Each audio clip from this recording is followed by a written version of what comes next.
I just love to start off by saying thank you. Thank you so much for taking time out of your schedule to sit down with me. I think for me, when I reached out to you initially, I had my fingers crossed and I was like, this is such a long shot. I'm not sure if he sees these messages, if he responds to them, but I appreciate you reaching out to me. Yeah, it's very cool. It's absolutely no worries at all, mate. And I appreciate what you're doing and what you're trying to do for the industry as well. So, yeah, likewise. No, it definitely means a lot. And I know we were speaking a little bit off camera, and I was just asking how you were, and you said that you're doing good, you're doing fantastic, and you're like, this is one of the best years that you've actually had. The year's been very good. But tell me why that is. Why is it possible? How is it possible that in such an intense period globally, you're able to find some kind of joy and peace?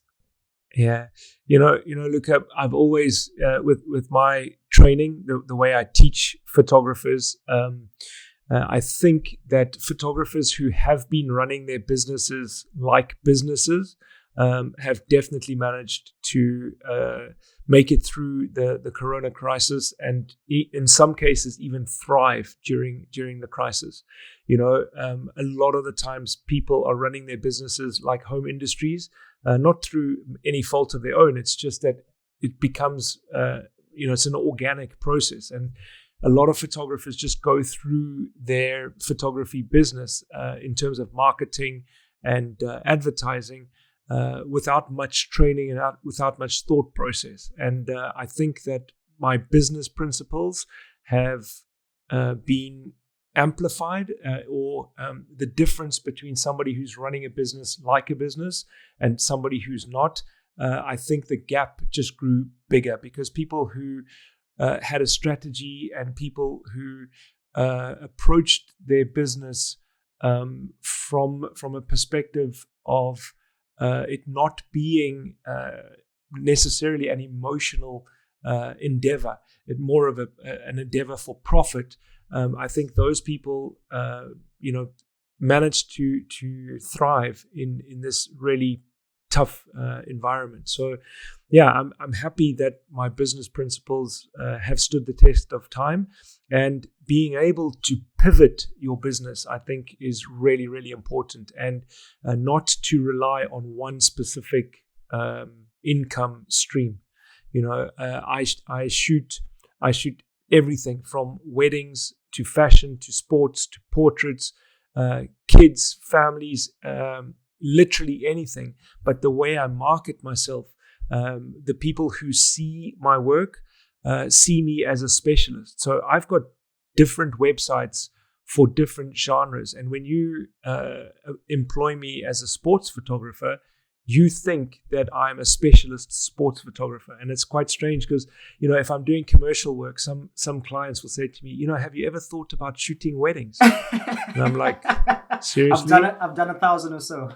Yeah, shot over 1,000 weddings. And you're asking me that question. And then if you're shooting a wedding, somebody says, have you ever thought about shooting commercial work? And pretty much that's what I do during the week, So it's about your brand perception and making sure that you're not seen as a jack of all trades, even though you can do different genre. But I think it's really important to let your client have the reassurance that you're a specialist in that specific genre. You can't have on your website, I specialize in, and then have a list of 15 different things. That's not specializing. I love that so much. And you mentioned so many things that I'm going to touch on a little bit. But I think the importance of being adaptable as a business, and I think it makes so much sense. I think as humans, we all know we're very adaptable beings. If an environment changes, we change with it. But I think our businesses need to do the same, and I think I'm understanding so much what you're saying is that despite COVID, despite whatever is going around in the environment, despite the economic situation, there are still opportunities. There are so many opportunities. And then I think that leaks off to what you talked about being, quote unquote, a jack of all trades. And I really wanted to talk about that, and you mentioned it. And you mentioned it a little bit. It's, being there's so much speculation. I've watched so many videos, so many tutorials, so many lessons from content creators who are like, you know what, you just need to focus on one thing. This business of trying to do too many things at the same time, it just doesn't work. Pick one thing and be the best at it. But I don't firmly believe in that. And I love that you've mentioned that you do so many different things. But I think what I want to ask you is, how then can you do so many different things and still not be seen as someone who does too many different things? So like you're saying, when people see you do weddings, they think you're a specialist at weddings, and they'll never know you do, sports photography. And when you do sports photography, people see you as the best sports photographer they've ever seen. They'll never know you do commercial photography. So how can you then, as a content creator, balance that? Yeah, it really is about understanding what you want your target market to see. What you want them to see. So you can't have an Instagram feed with wildlife pictures and then baby pictures and then sports and then weddings. You look schizophrenic.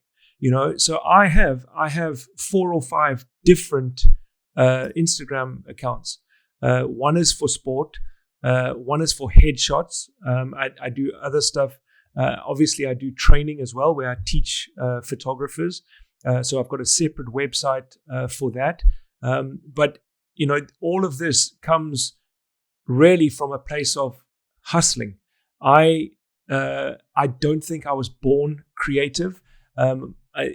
Just in terms of my personal story, I started off in the police force in South Africa in 1990. I joined in 1990 when all white males had to go. It was prescription, so you had to go to the army. You do your national service, and I ended up in the police force. And in 1992. They said, "Oh, we're looking for a photographer." We were on parade one day, and they said, "We're looking for a photographer." So I said, "Well, it's like, I don't really want to do that." And then they said, "Oh, you get your own car." I was like, "Yeah, that's cool. My own police car. That's fantastic." So I said, "Yeah, I'll be the photographer." And many people have heard that story, but literally, I look at my life now and I think if they needed a chef, today I would be a chef. If they had needed a mechanic, today I'd be a mechanic. It really wasn't a case that I was born creative and it was my passion to create and to do these kinds of things. I literally hustled my way into becoming a photographer. And then I realized how to make money with my camera. And I think that that's the reason I'm successful, is because I'm not really attached emotionally to my work.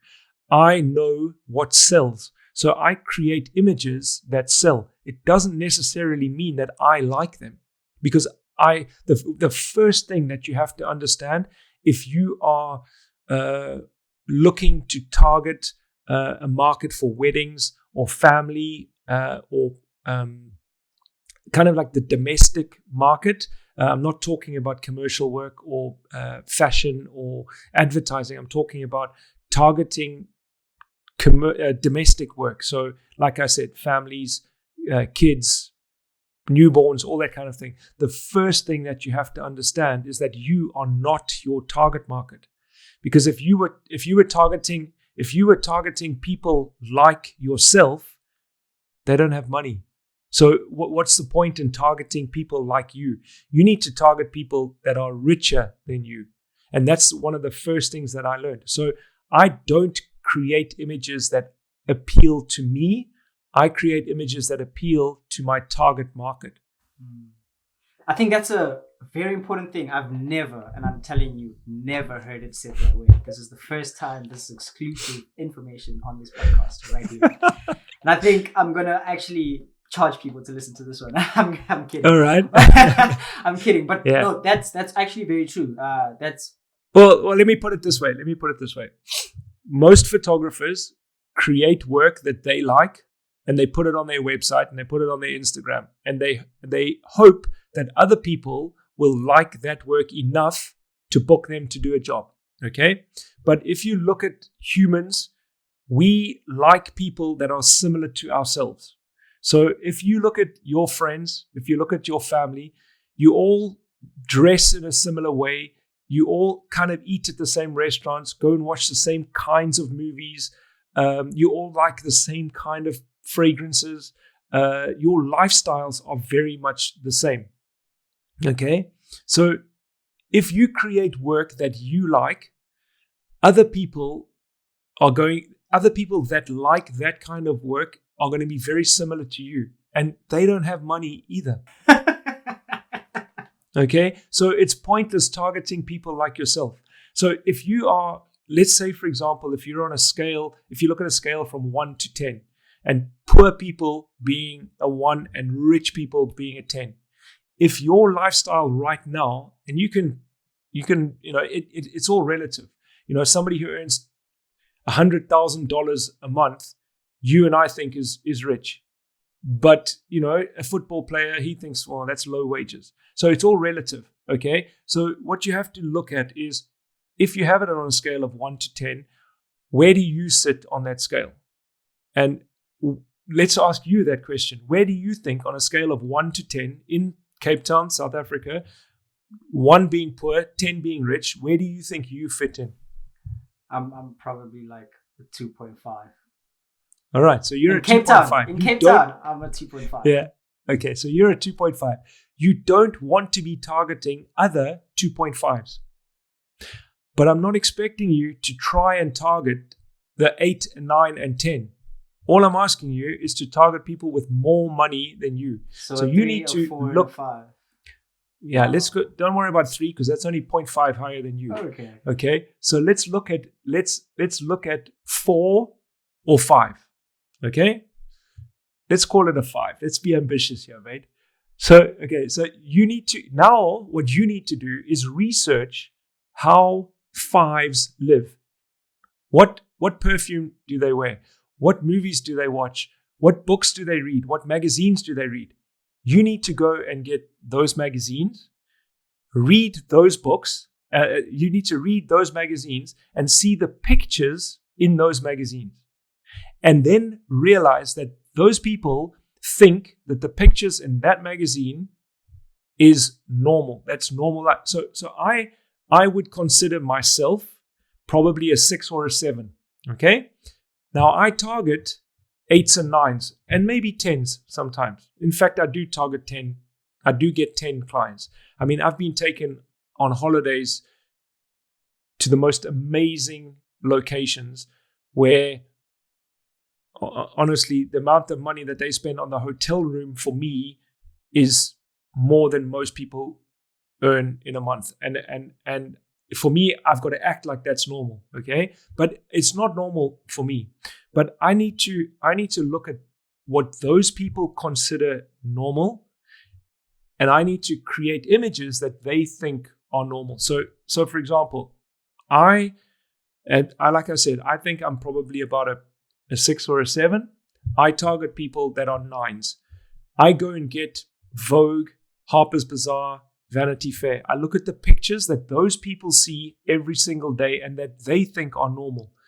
I then go and create images like that, and it's appealing to them. It is not appealing to 5s, which is cool because I don't want 5s. I love this. This is insane, and it's a cold truth as well. It is what it is. No, it definitely is what it is, and I think it's not what a lot of people want to hear. You tell someone that the pictures that you're posting on your Instagram are not going to get you what you want to sustain you. They're going to look at you and be like, you're judging me. Like, come on. I love this work. I'm proud of it. I worked hard for it. Yeah, and it is cool. It is cool, and it's fine. But it takes the same skill set to create images that look different. It doesn't mean that as a photographer, you need to change your skill set. You just need to shoot different. You need to think differently and shoot differently. And then also when it comes to the charging side of things, how much money you're charging. One of the rules that I always talk about is if you can afford yourself, then you're too cheap. Because most people do their pricing according to what they would be prepared to pay. Oh, wow. Okay, I've this is too much. Nah, come on, it's common sense. I think we need to switch off the cameras. I'm playing. But I think you're right. There's definitely has to be a bridge between the emotional attachment to the creativity side and the business aspect of things. And I was actually going to ask you about that because you run courses, you run programs that help people, be more business minded with their work, to be more creative. Yeah. And I've been through your website. I've seen the reviews, and I think people just have to go and see them for themselves to understand how genuine people are in terms of appreciating the work that you do and how you teach them. I could tell you lots of different stories, but if you do go to my Facebook page, I just did a podcast with a really good friend of mine in Johannesburg. Her name is Linda. She interviewed me for a running podcast. I run a lot, and I spoke to her specifically about my journey from drugs and alcohol to being sober for 25 years. But what the reason I'm telling you that is because when I was at my lowest point, I made a pact with whoever you believe in out there, God, Allah, Jehovah, whoever you believe in. I made a pact that if I could be helped through that dark time in my life, that I would dedicate my life to helping other people that needed my help. And honestly, for me, photography is good. It's cool. It's a nice job. It's not really my passion.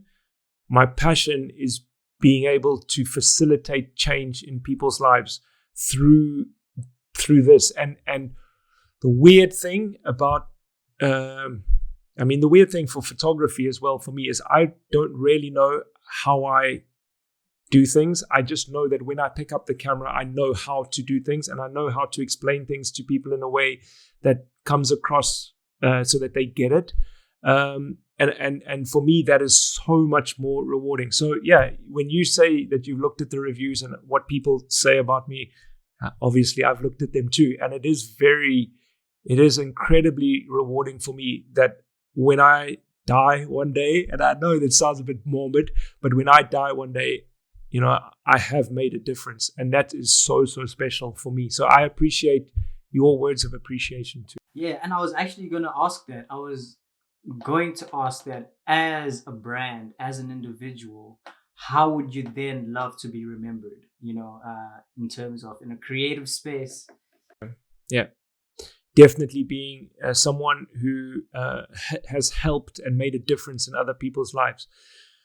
I as you know, I run courses, and I'm not really going to mention too many names, but one year, this is about 4 years ago, I ran a course in Johannesburg, and it's a three day course. And on the second day, I said to everyone, okay, guys, so tomorrow you must bring back your images to me, process them, bring them back, and we're going to have a look at them, critically, and we're going to talk about them. And this one guy came up to me. It was amazing. He was from Uganda. He had come from Uganda to Johannesburg specifically to do the course. And he said to me, Brett, Brett, I can't bring the pictures tomorrow. I was like, okay, why? Why? So he said, well, yeah, where I'm staying, I don't have electricity. So I'm like, okay, where are you staying? This guy was camping in a tent in the veld because he couldn't afford a hotel, and the amount of money that it must have cost him to come to the course from Uganda, and it was incredible, right? And I was like, okay, no worries, mate, don't worry about it. Come to my room tonight, and we'll have a chat. And then it was really, really cool. About 2 years later, I saw a post that he did on Facebook, and he was being interviewed by Radio Uganda, and he had gone back to Uganda, and he was talking, and he was mentioning me specifically, and it was really, really cool that he had mentioned me, and he had said that he had gone back to Uganda and implemented everything that I had taught, and from being on his own as a freelance photographer, he managed to open a studio where he employed 5 other people. And then he opened another studio, and then he opened another studio. He's got three studios employing 15 people. Now, as you know, as an African yourself, and I'm an African too, when 15 people have got a job, those 15 people are each feeding 5 people, 8 people, 10 people. So for me, just to be in a position where I facilitated that, I'm not saying that I'm taking all the credit, because I give you the information.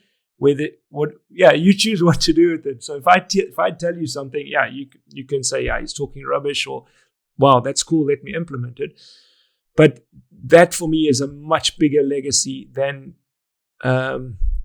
photographing a wedding for really, really rich people in a cool location. It's nice. I'm not saying that I don't want to do that. I'm not saying that. But if you had to give me the choice of teaching all day or shooting a wedding all day, I would teach. Wow, that is beautiful. I love that. I genuinely love that. It's cool. It's very cool. I've seen that about a lot of photographers, a lot of creative people who want to take their years of experience and give back. And I know you've been running your own business for about 20 years, I think, if I'm not mistaken. That's very kind of you, mate. It's 29 years. But 29 years! Wow! Yeah. That's a long time. But it's cool. Let's rather stick to 20, because at a point it gets a bit too long. You know? No, 29 years is a long time. I think it makes it even more significant. But I don't know if you mind me asking about you, about what you spoke about in the last podcast with drugs and alcohol and things like that, and how that affected your business, how that affected your creativity, and how you kind of came back from that and into the creative space as well. Yeah, it kind of happened before I was a photographer. So while I was a policeman, while I was a policeman in the riot unit, I started drinking when I was I know when I started drinking, it was in grade 10. So you know what grades are. For me, I say standard 8, but you say grade 10. So I started drinking in grade 10, and then I stopped drinking when I was 24. I was drinking way too much and smoking way too much. Smoking dope. I'm not talking about cigarettes. Smoking dope way too much. It didn't really. Well, it actually. Yeah, come to think of it, there was a bit of an overlap.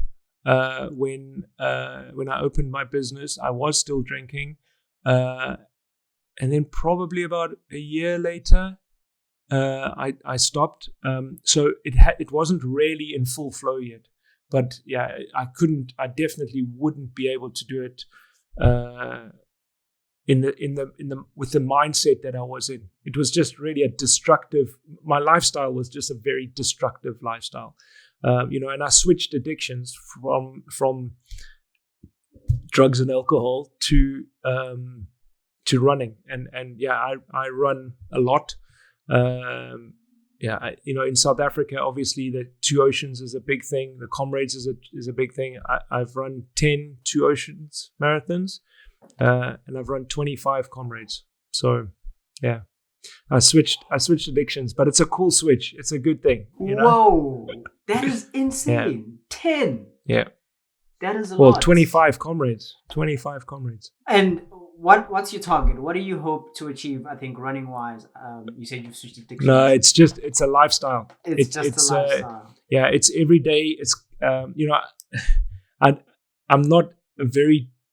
it's kind of a bit of a paradox, because I am quite emotional and I am quite a deep person, but I'm not into yoga and meditation and all of that kind of stuff. It just doesn't. That's not me. But running, I suppose, is some form of meditation for me, because when you're running, it's just you're out there. I don't listen to music. I'm either chatting with my mates, which is kind of therapy anyway. Or I'm just on my own. So it is kind of every day. It gets me into the right mindset. It makes you feel productive before you've even started the day. So I like to run in the morning. I run practically every day in the morning, it sets me up. And I think my question on that would be then: do you think it's important for everyone to sort of have that kind of escape from, their work and their creativity? I know for you it's running, and for someone else it might be meditation, for someone it might be yoga. For me, it's running, and I'm not really here to tell other people how to live their lives, but I totally believe in balance. Although when you see how much I run, it's not really balanced how much I run. I run way too much for what I should, but it is kind of an addiction. It's such a when people talk about a runner's high and things, you don't really understand it. And people go, "Oh, running is so boring," but yeah, it's really not. So yeah, I'm not here to tell people how to live their lives, but I just think finding some balance between work and doing something for yourself is really important. So, your outlet could be playing the guitar, or just anything, fly fishing, or surfing, whatever. But I really think that you do need to set aside time for yourself, just to get your head in the game. Because you could end up, especially when you're working for yourself, you could end up in a situation where all you do is work, and that's, if it works for you, then that's cool, and if you're happy with that lifestyle, that's fine. It's just, for me, running really comes first, and I was telling Linda that sometimes when I get an inquiry for an international gig, this happened probably 8 or 9 times. Somebody emailed me and they said, "Oh, I'm getting married in New York on the 23rd of October. Can you photograph my wedding?" So I go and I go check out when the New York Marathon is. The New York Marathon is like the 5th of November. So I write back to them. I say, "I'm sorry, I'm booked on the 23rd of October, but I can do the 4th of November." That's crazy. And then I go, there and I shoot the wedding next day, run the marathon. Oh, I did that in wow. Oman. I've done it in so many places. So yeah, clients, if it's a destination, I'm like, "Oh, cool. I wonder if there's a marathon nearby." And how many different places, countries, cities have you run in? Oh, wow. So many, mate. So many. Probably the coolest place in terms of like sort of what's different to South Africa would be Oman. There's a race in Oman, in the Muscat Marathon.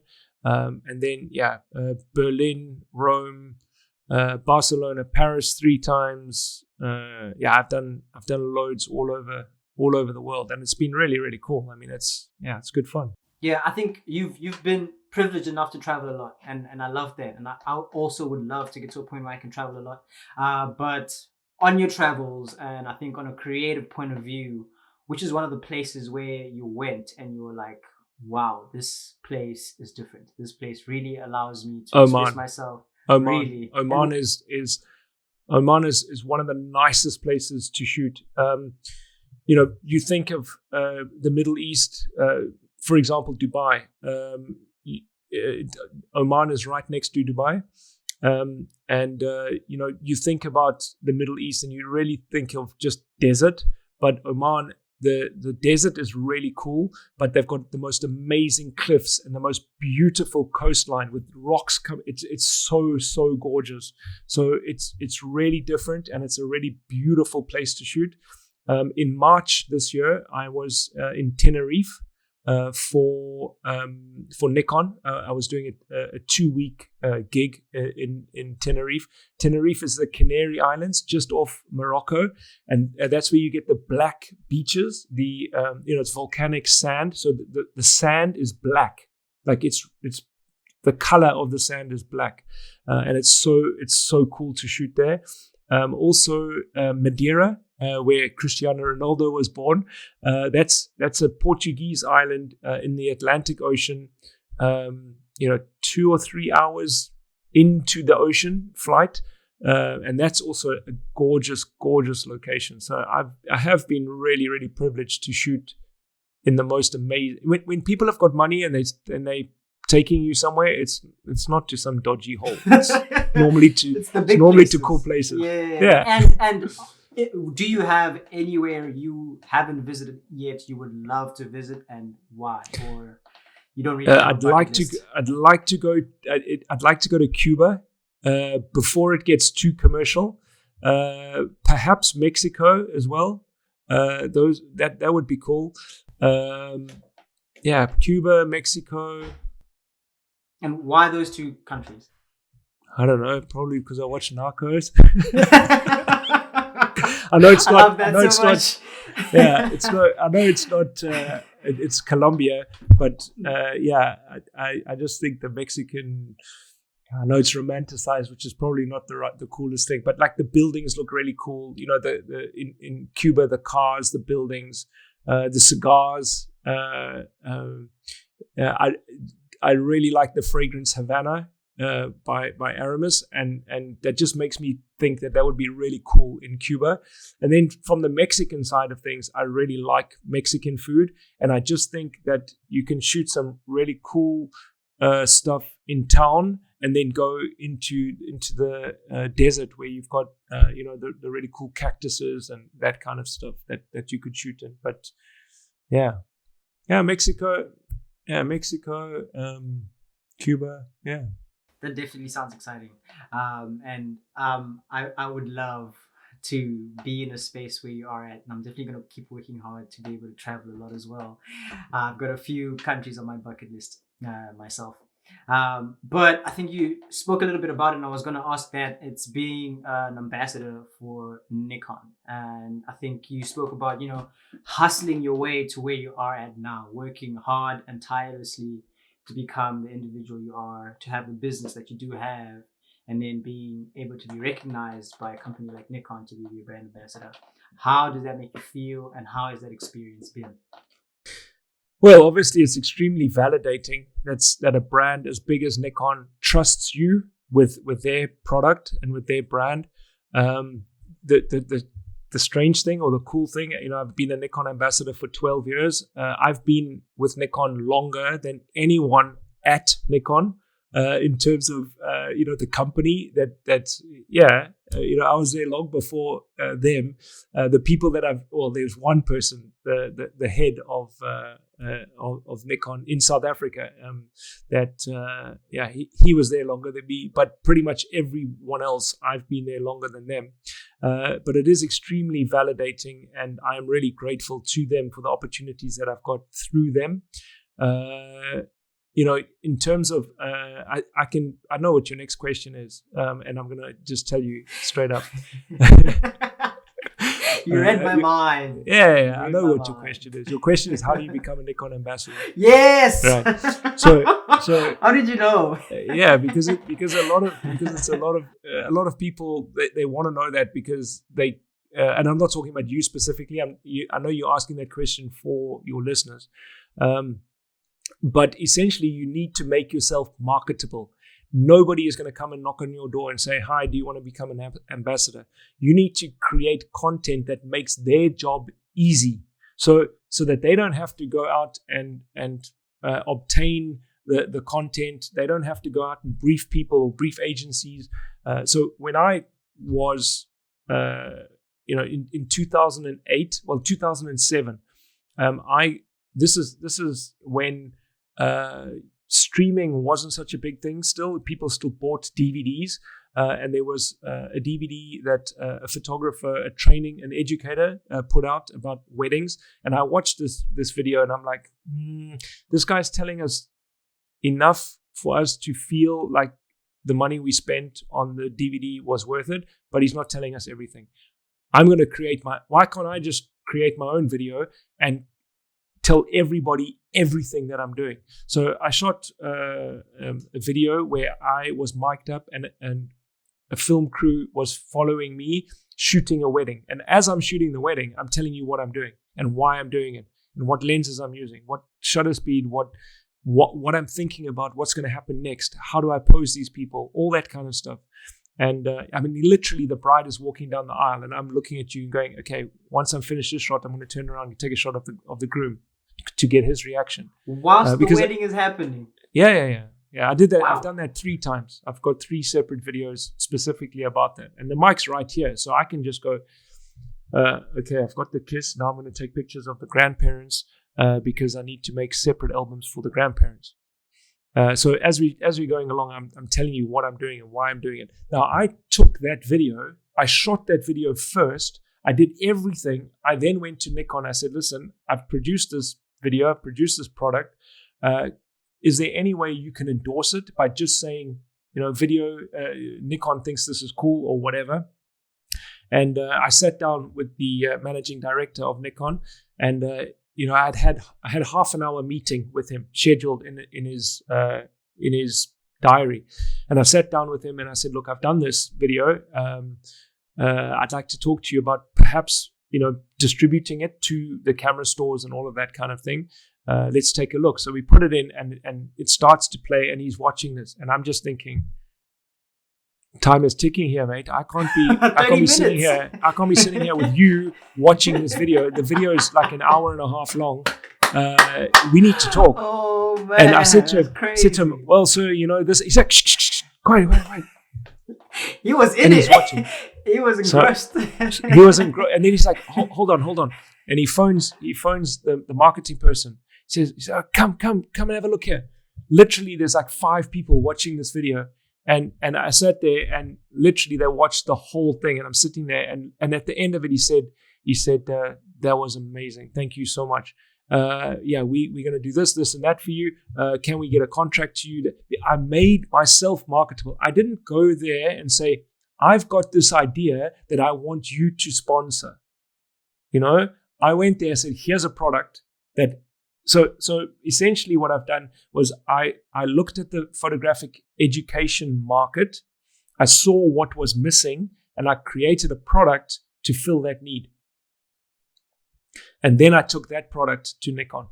So don't go and do the same thing that everyone else is doing, because why are they going to make you an ambassador as opposed to anyone else? Go and create something that is different to everyone else, that stands out, that is unique, and make yourself marketable. Don't expect them to just dish out money and equipment and gear. No, it's not going to happen. And the more you do, and that's still an ongoing thing. I mean, look at my Instagram today. Look at my Instagram from a week ago. I'm still creating content for Nikon without them even asking. I if I'm at a situation, any job that I'm at, I tell people, please take behind the scenes of me. Here's my phone. Take a picture of me. Take a video of me working. I put that quickly, just a 15-second clip up onto stories where today I'm shooting with the Nikon Z6 and I'm doing this and this and this. I'm constantly making myself marketable. I've made myself indispensable, and that's really the key. That if you want to become a brand ambassador. I'm really not saying that I know all the tricks, but people that have been on my workshops are now Sony ambassadors, Fuji ambassadors, Pro Photo ambassadors. I've given people the tools to go off, do their thing, and then succeed at whatever whatever direction they want to take their own career. Because one of the most important things with my training as well is that I train you to become an amplified version of yourself. Because if you try to be me, it's never going to work, because it's not authentic. It's not authentic. Your personality is totally different to mine. So when I look at a brand that I'm trying to create, I need to take elements of my personality and amplify that, because essentially what you need to do is you need to polarize your target market. So people who sort of like you will now love you, and people that don't really like you hate you, because you don't want to be in the middle. You need to polarize. There are people that hate me, mate. Hate me. And that's cool. That's fine. No worries. They don't actually know me, so it really doesn't bother me, because I'm focusing on the people that really love me and get me. And if it works for them, fantastic. And if it doesn't work for people who don't like me, that's also cool. And I was actually going to tap on that and ask that a little bit. That there's So we're going definitely to talk a lot- about all the people that don't like me.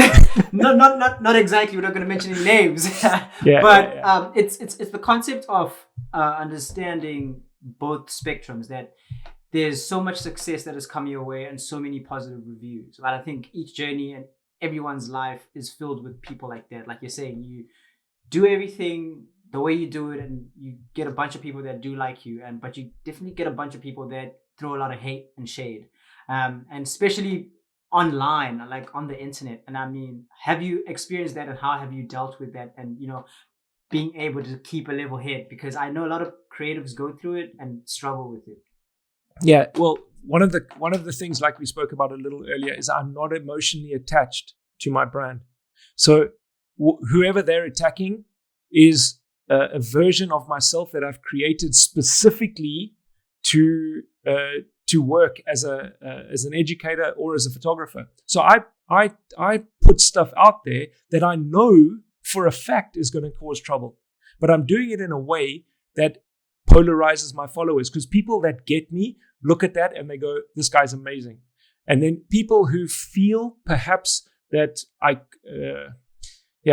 not saying in any way that that I'm right all of the time, because nobody's right all of the time. But when you're looking at when you're pointing out certain things and you're holding up a mirror to people, you do get resistance. And in a lot of cases, let's just talk about a post that happened the other day. Somebody said,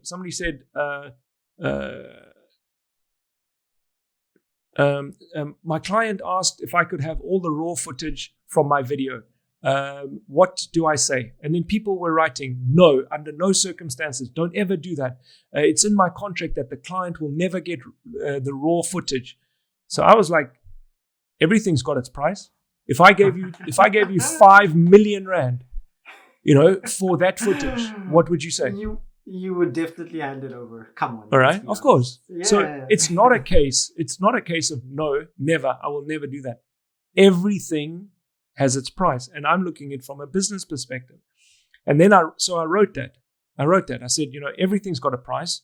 If somebody paid you 1 million rand for that footage, would you not sell it?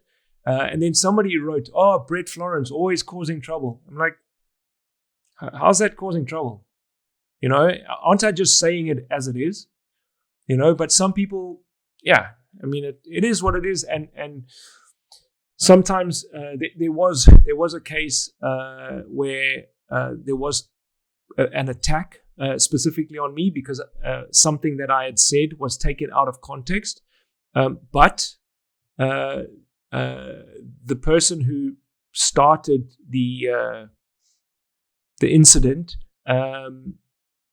actually watched the whole clip in context, reached out to me and said sorry, and put up a post on Facebook saying sorry, and it was cool, and honestly, I'm really here with good intentions.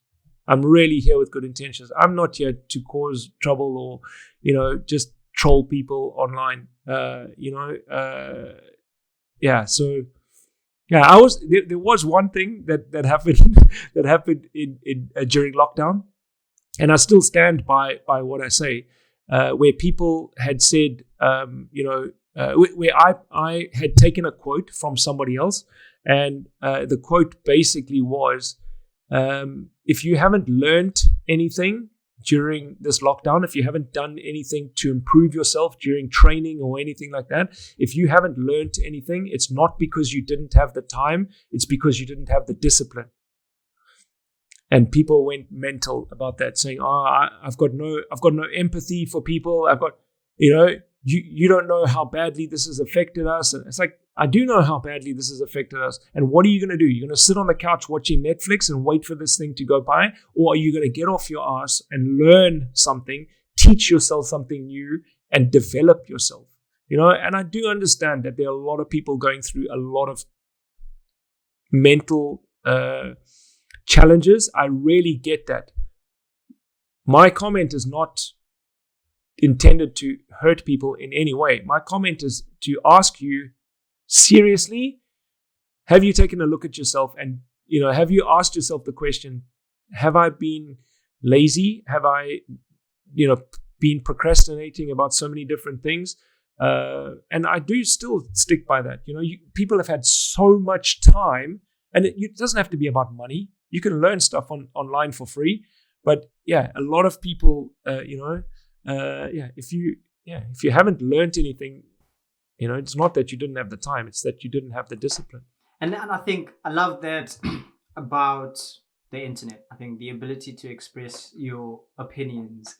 And there's definitely a lot of shade, a lot of anger that can come from different ways. But I think that's just people's inability to filter what they don't like. I mean, you don't have. Yeah, and it's also a coping mechanism. So I don't take it personally. Some people might say something and then 6 months later go like, I shouldn't have said that. What I always do, and I recommend this highly, if you see something that triggers you, wait 10 minutes before you post. Read whatever triggers you, walk away, go for a run, and then ask yourself, do I really need to react to this post? Do I really need to put my 10 cents worth in here? More often than not, you'll come back and not want to post what you wanted to post. Yeah, whatever.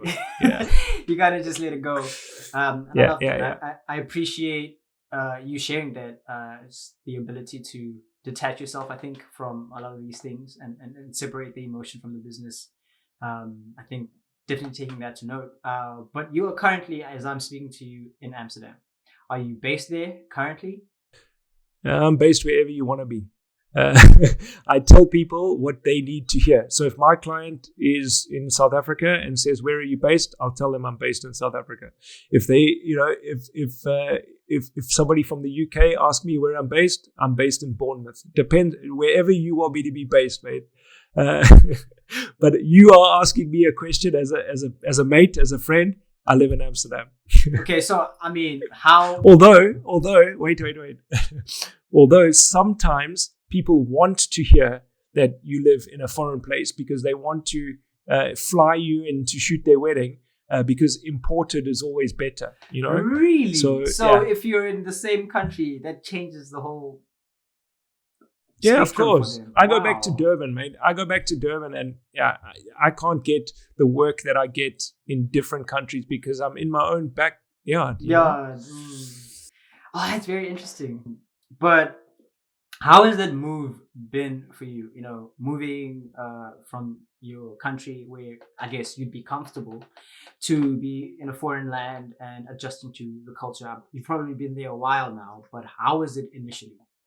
Yeah, well, obviously business principles are the same all over the world. So fortunately for me, I've been running my business like a business. So the move here, I implemented my business strategy in a similar way to that I did in South Africa. Probably in Europe, because everything is much more regulated, it does allow you to run a business like a business. So by that, what I mean is, if you're going to go and shoot a wedding at a hotel, you need to prove that you're insured. And to get insurance, you need to have a registered business. And as soon as you register your business, you are then paying VAT.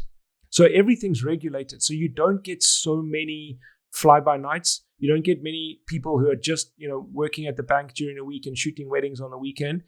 So people take their careers a lot more seriously. And if I say to somebody, I'm a photographer, they see it as a legitimate career. Where in South Africa, they say, okay, so what's your real job?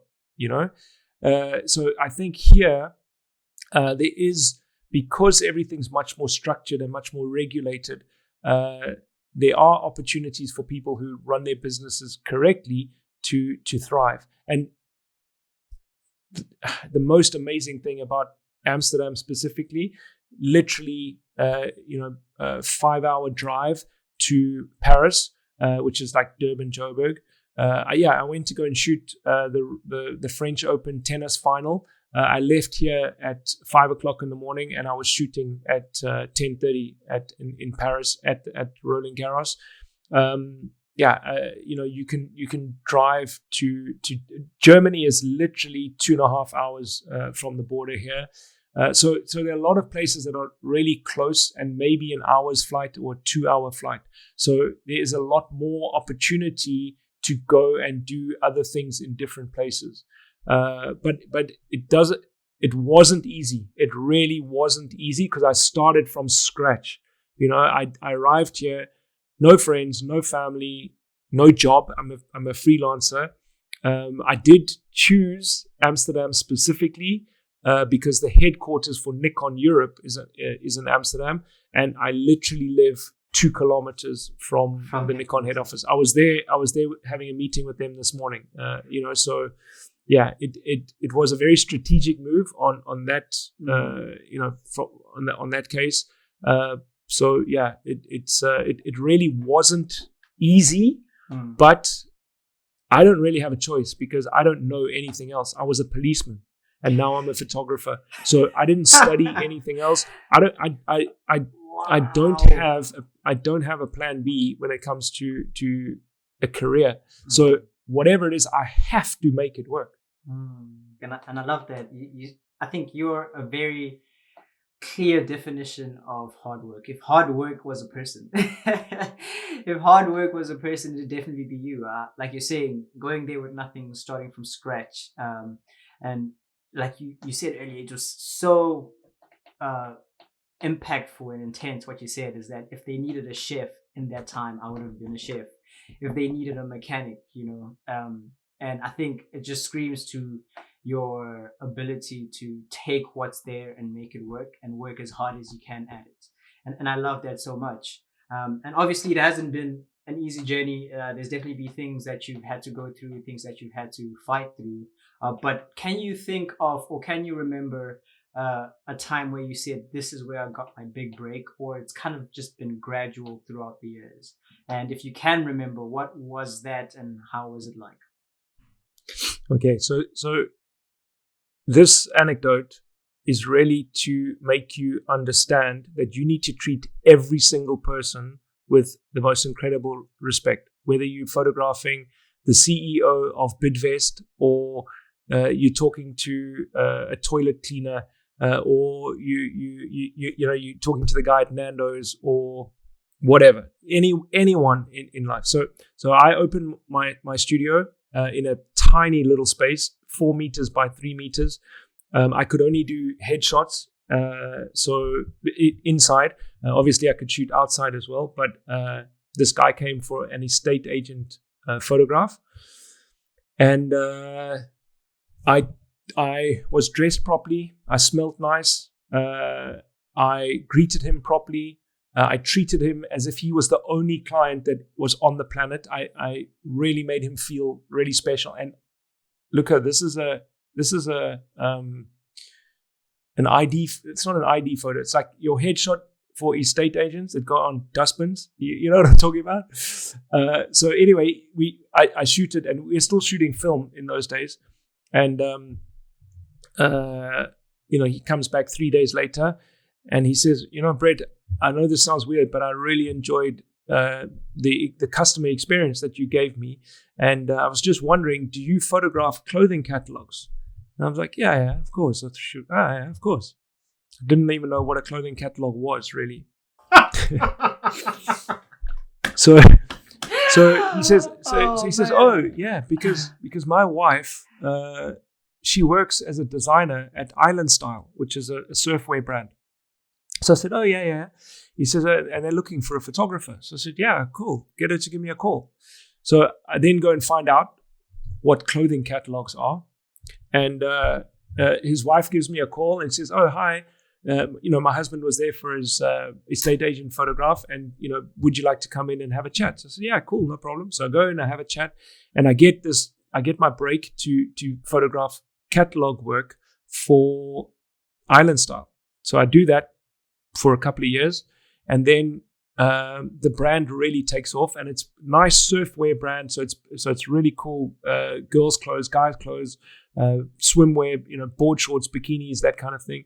And Roxy, the brand Roxy, they phone me and they say, oh, you're the guy that shoots for Island Style, right? I'm like, yeah. They said, would you like to shoot for Roxy? So I said, well, no, not really, because I'm really loyal to Island Style. Now, I didn't know that Roxy is like so cool, and Island Style You said no. I said no, but that made them beg even more. Wow. Yeah. So yeah, but I didn't do it on purpose. I really didn't do it on purpose. So about a year later, they said, look, Brett, they phoned me again. I said, look, Brett, we're very serious. We love what you're doing with Island Style. Would you like to shoot for Roxy? So by that time, I'd learned what Roxy is. So I was like, yeah, cool. I'll shoot for Roxy. So I shot for Roxy. And because shooting for Roxy, Quicksilver and Roxy are friends, they're together, brother and sister. So because of that, I started shooting for Quicksilver. And then because I was shooting for Quicksilver, I started shooting for Volcom, for DC, for Salomon, for Puma. And then I get a call. Hi there, Brett. You're the guy who shoots the bikinis for Roxy, right? So I said, yeah. They said, well, would you consider photographing Wonder Bra? So I'm like, okay, that's cool.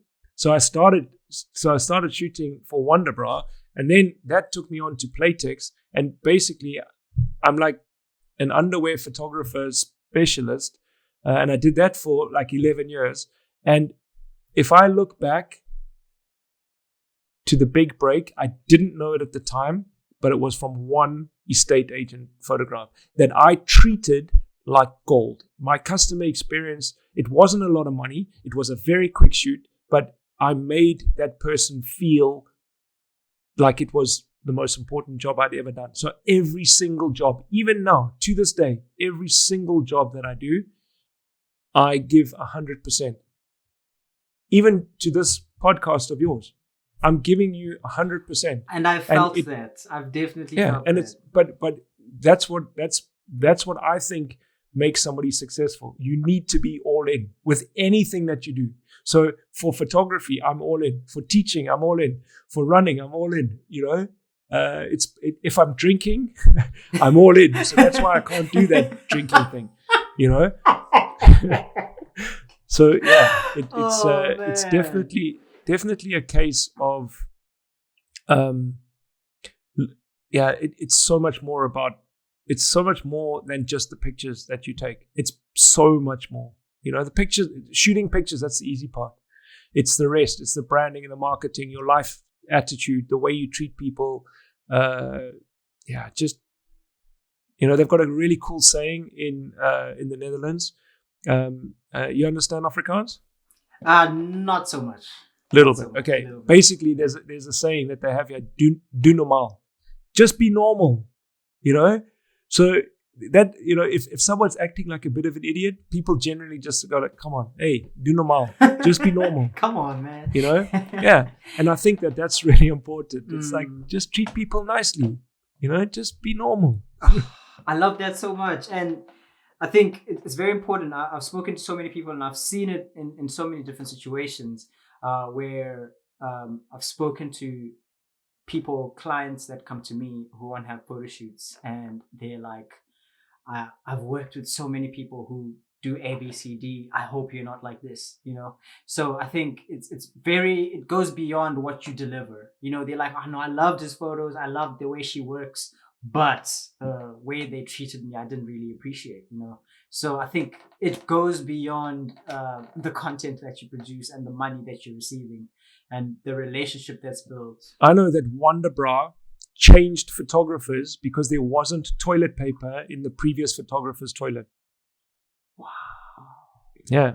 And mate, when they came to my studio, there was like 30 rolls of toilet paper. You made sure there was toilet paper. So it's things like that. It's the coffee. It's the muffins. It's all that kind of stuff. When people walk in, how are you? Yeah. How's your weekend? How's your week?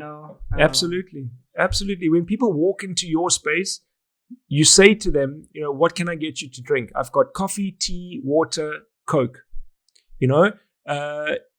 Before they've even started to shoot, they've got a cool impression of you. And you don't say to them, do you want something to drink? You don't say that. You say, what would you like to drink?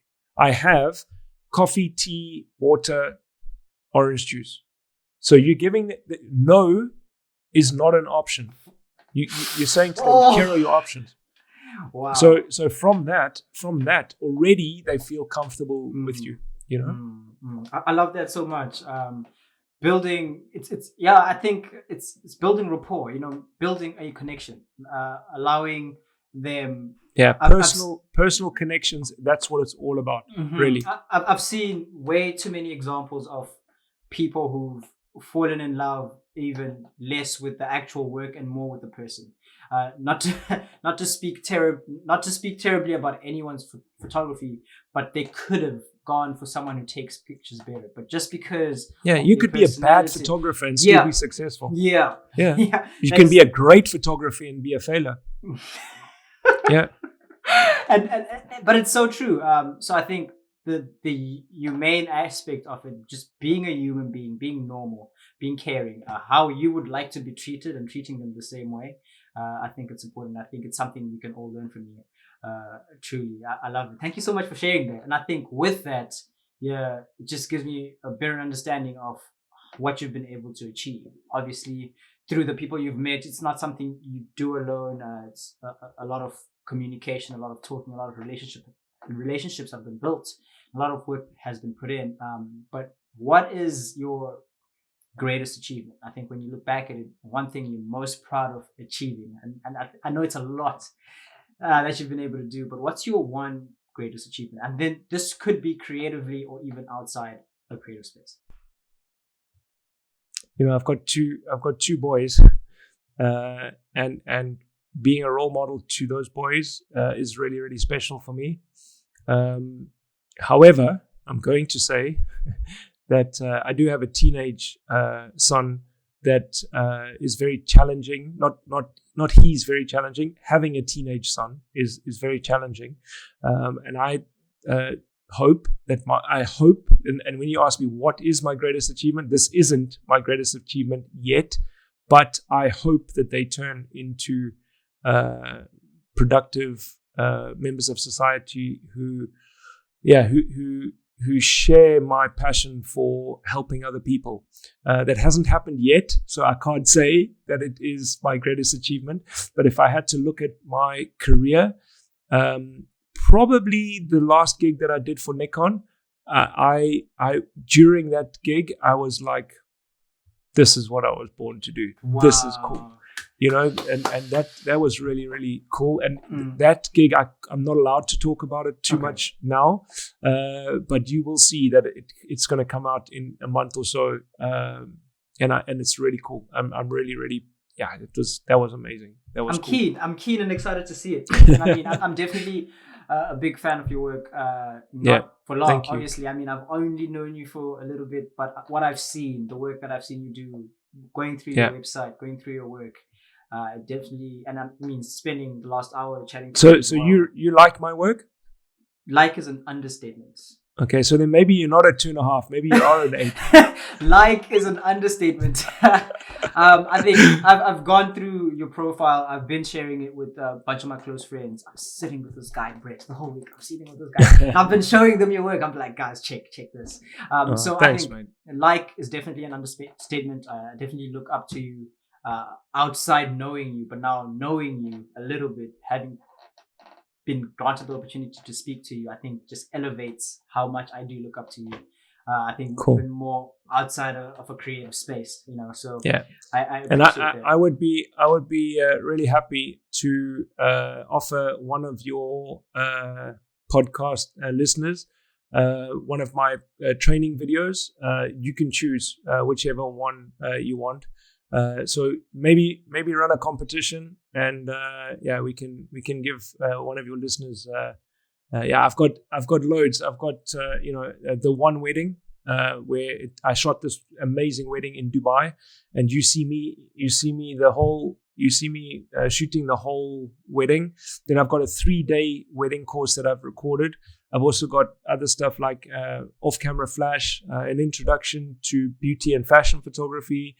I've got about 7 or 8 videos that, and I'll give you one too, mate. So we'll go offline, and then you just tell me which one you want, and I'll give you that one.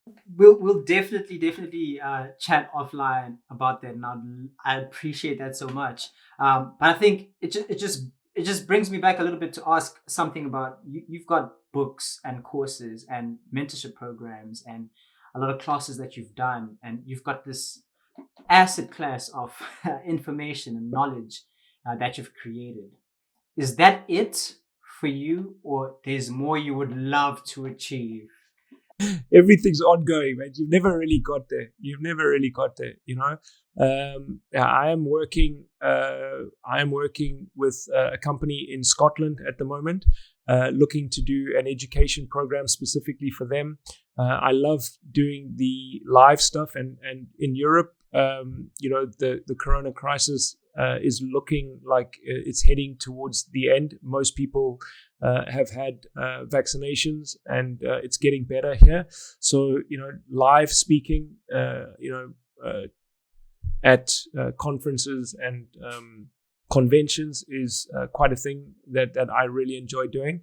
But yeah, it never stops, mate. Never stops. So yeah, I'm constantly looking to create new content, share new ideas. Yeah, it's all a process, and it's such a privilege for me to be in the position that I can share my knowledge. I love that so much, and I think it's the same thing for me. A big reason why I started the podcast as well. And I think what I did know is that I wanted to collaborate. I wanted to dig into other creators' brains. I wanted to find a way to reach out to them and sit down with them and learn as much as I can. And then I realized. So you're hustling too, mate. You're getting free education like this too. That's cool. I admire that. But in the back of my mind, I was like, it's unfair because so many people can be benefiting from this as well. And that's how it kind of came up. So I was engaging. I was reaching out to people I looked up to for a long period of time, over a year. And we were engaging in conversations, but it was just me. And I was just implementing the stuff by myself. But I was like, there's so many other people who could benefit from this. Why not record it and post it out? And of course, it's a 1 hour, 30-minute video is not the same as a lifetime of me, you know, speaking to these people. But hopefully it gets someone off the ground. It gets someone. Yeah, if it can just trigger one little thing that you never thought about before, you know, that's what it's all about. That's the idea, and I appreciate that you share the same, you know, sentiment, and I love that so much. But I think we've definitely been chatting for quite a while, and I don't want to take too much more of your time. I just have one more question to ask you, and it's that, where do you see yourself in the next couple of years? What do you dream and hope to achieve? And, you know, I know you just said you don't stop learning, you don't stop working. Are there any like huge specific goals or dreams that you? Well, my lifelong dream.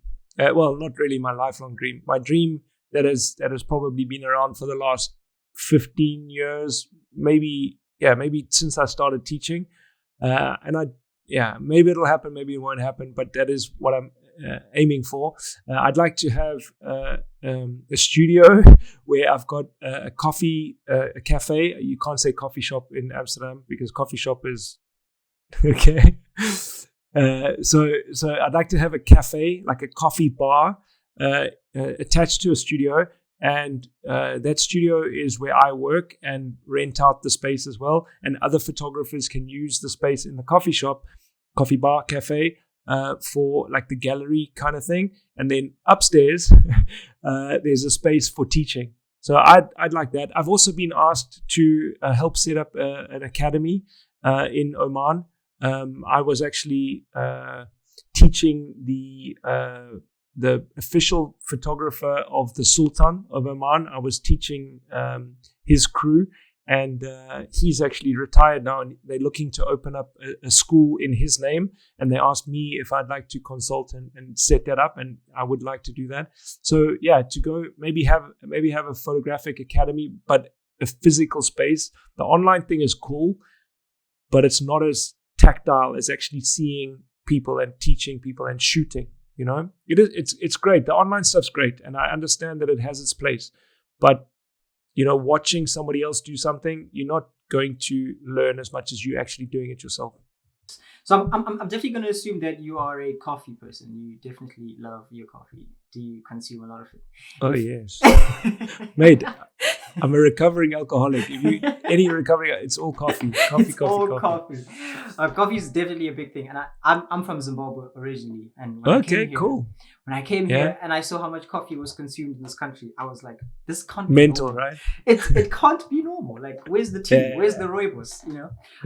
But I love that, and I think you say now, hopefully. You can achieve this, and I think you can. I definitely think you can set up your dream studio, your dream space. We'll see. We'll see. Definitely I'm very happy doing what I'm doing now, and even if I'm doing what I'm doing now in 5 years' time, that's content. Also a dream. You know, to be able to continue to do the same thing. It's a privilege. It's a blessing because a lot of people don't get that opportunity. But yeah, I'll definitely be following your work and your progress, and super excited to continue to see you grow, and really cool chatting to you. Yeah, I'll be leaving links to your stuff in the description so that everybody can sign up to your stuff, and we'll definitely be chatting about that promo. I'm definitely looking forward to that. But I think a big thank you from me for once again taking time out of your schedule. You're absolutely welcome. Yeah, you deserve all the success you get, my friend. Thank you so much. You've been an absolutely amazing guest. Thank you. Cool.